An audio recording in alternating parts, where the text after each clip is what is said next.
কিছুক্ষণের মধ্যেই নবযুগ প্রকাশনী থেকে প্রকাশিত শঙ্কর তালুকদারের মানবতার মহাকাব্য গ্রন্থের উন্মোচন হতে যাচ্ছে। নবযুগ প্রকাশনী থেকে প্রকাশিত শঙ্কর তালুকদারের মানবতার মহাকাব্য গ্রন্থটি উন্মোচন করবেন বাংলাদেশ জাতীয়তাবাদী দলের কেন্দ্রীয় কমিটির সদস্য রমেশ দত্ত।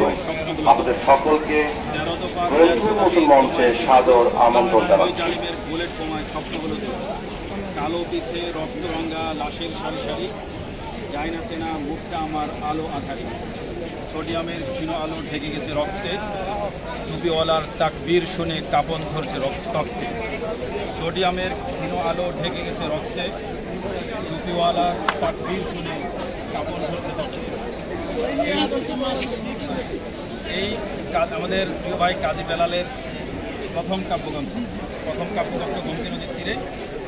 আসলে কবিতাগুলো মূলত ওনার জীবনের বিভিন্ন সময়ে লিখিত এবং বিভিন্ন বিষয়ে মুসলিম বিশ্ব থেকে শুরু করে আমাদের 5ই আগস্ট এবং 5ই মে বাংলার যে বিদ্রোহী সময়টা, সেই পুরো সময়টা বইটাতে ধরা আছে কবিতার আকারে, ছন্দের আকারে।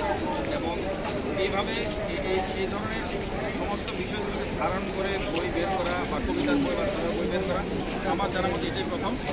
বিশেষ করে তার জন্মভূমি কুমিল্লার নদীমাতৃক অঞ্চলটাকে অক্ষর এবং নামের মধ্যে ধরা, বিশেষ করে বাংলাদেশের কবিতার মধ্যে ধারণ করা অনেক বড় একটা যোগ্যতার বিষয়, গুরুত্বপূর্ণ বিষয়। কারণ ইতিহাস তো আসলে গদ্যে পদ্যে উভয়ভাবে হতে পারে, মহাকাব্যগুলো তো আসলে কবিতা আকারে লিখিত হয়।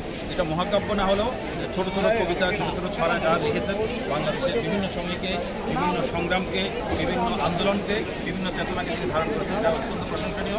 আমরা আশা করবো ওনার এই বইটা বাংলার প্রতিটি ঘরে ঘরে যাবে এবং বাংলার প্রতিটি কবিতা প্রেমী, ছড়াপ্রেমী পাঠকরা। সকাল 11টায় চলবে সন্ধ্যা 7টা 20 মিনিট। এটা চাপ দিতে হবে না ভিডিওর এখন?